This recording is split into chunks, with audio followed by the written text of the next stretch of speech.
यहाँ तो मैं शोक व्यक्त करने के लिए पहुँचा हूँ। हमारे साथी मित्र हैं त्रिलोचन सिंह जी, उनके सिस्टर का जो देहांत हुआ है हृदय गति रुकने से, तो यहाँ हम उनको सांत्वना देने के लिए शोक संतप्त परिवार को यहाँ पर पहुँचे हैं।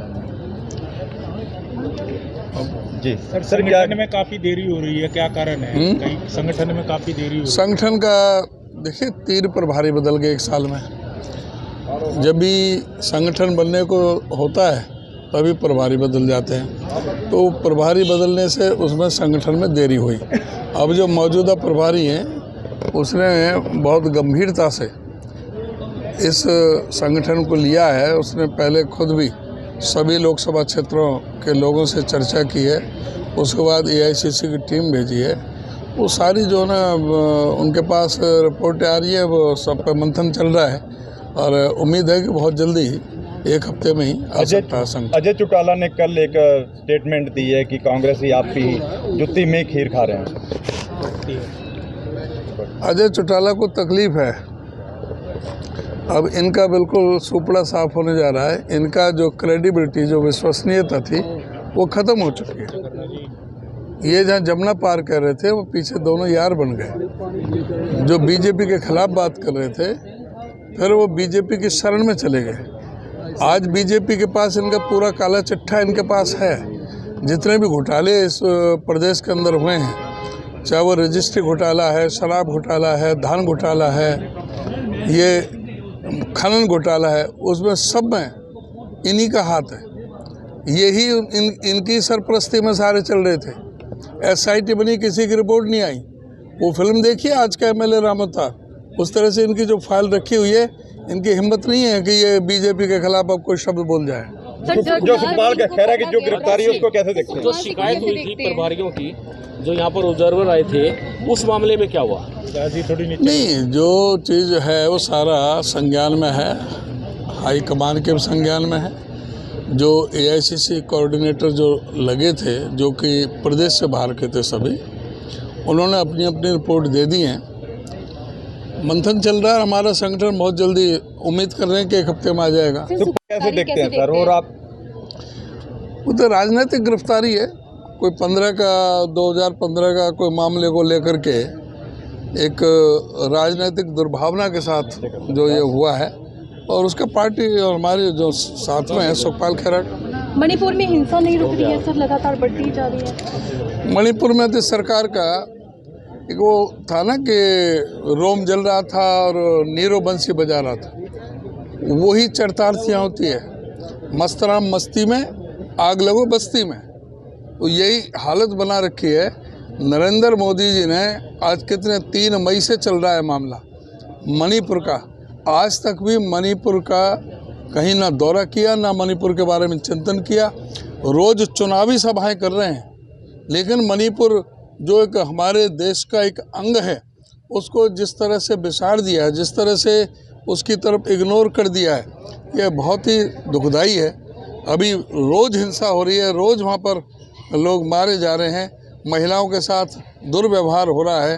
किस तरह से मणिपुर की आज स्थिति बन के रख गई है। इनके अपने भी ऑफिस जला दिए गए, लेकिन इनके कान नहीं, वो उनके बंसी बजाने में लग रहे हैं। धान खरीद को कैसे देखते हैं सर? धान खरीद में हमने कहा था, यहाँ पे पहले आए थे जब जन मिलन समारोह हुआ था करनाल में, जब भी हमने मांग की थी, फिर 5 सितंबर से धान शुरू हो गया। हमने कहा 15 सितंबर से हर हालत में खरीद शुरू हो जानी चाहिए।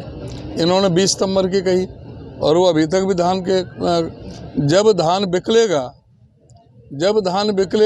तब ये धान खरीदेंगे। जब धान व्यापारियों के उसमें चला जाएगा गोदामों में, तब ये धान खरीदेंगे। यही धन घोटाला है, यही धान घोटाला है कि ये किसान को आज पोर्टल बंद है सारे। अब वो पोर्टल को देखें किसान, अपने उसको कहाँ लेके जाएं? जब पोर्टल में आएगा नंबर, जब जाएंगे धान में, तो धान को कहाँ रखेंगे? जब तक धान तो सारा मंडी में आ लिया, मंडी में आ रहा है और अभी तक कोई दाना खरीद नहीं रहे।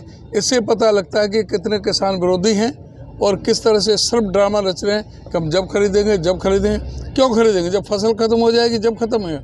ये किसानों के पता नहीं क्या दुश्मनी है, किसानों से ये वैर भावना रखते हैं, कोई ध्यान नहीं दिया। सूरजमुखी यहाँ पर 2000-2500 रुपये कम बिकी सूरजमुखी का। बाजरा 600-700 रुपये कम बिक रहा है। धान 200 से 300 रुपये कुंटल नीचे बिक रहा है। मजबूर है किसान बेचने में। किसान आंदोलन में 750 लोग अपनी कुर्बानी दे दी, लेकिन फिर भी इनका जो है ना वो ध्यान ये किसानों से बदला लेने के उसमें है। धान की पराली को आग को लेकर इन्होंने अलग कमेटियां बना दी, उसको कैसे देखते हैं कि धान की पराली में आग लगा रहे हैं? उधर ही चल रहा है, उसी साइड में चल रहा है। धान की पराली को लेकर क्या कहेंगे सर? क्या जी? धान की पराली की जो आग की लेकर अलग अलग इन्होंने टीमें बनाई हैं, पुलिस को साथ जोड़ दिया गया, उसको कैसे देखते हैं? देखिए, मैंने एक ही बात कहा कि किसान विरोधी सरकार है, इनका किसानों के हितों से कोई लेना देना नहीं। ये सिवाय परेशान करने के, किसान को झूठे मुकदमे बनाने के, इनके पास कोई दूसरा काम नहीं है। अध्यक्ष जी, एक सवाल है कि इनेलो का प्रोग्राम था, कैथल के अंदर बड़ी रैली हुई और कांग्रेस के बड़े लीडरों को बुलाया गया था और कोई भी नहीं आया। क्या लगता है ये इंडिया के गठबंधन में इनेलो की एंट्री होगी या नहीं होगी? ये इनेलो तो हर साल जब से चौधरी देवलाल की डेथ हुई है तब से हर साल ही रैली करते हैं। क्या इससे पहले कांग्रेस कभी गई है? नहीं, इस बार तो स्पेशल नहीं, इस बार जो निमंत्रण दिया है, जरूरी है कि निमंत्रण पर कोई आए। निमंत्रण दिया है तो हमारा हाईकमान को दिया है, हमारे से तो कोई चर्चा हुई नहीं है। यानी कि आपके ने हाईकमान को समझा लिया, नहीं जाने दिया? नहीं, हमारे से चर्चा ही नहीं हुई। क्या रहेगा क्या फिर इसका इनेलो? नहीं, इनेलो ये है ही नहीं।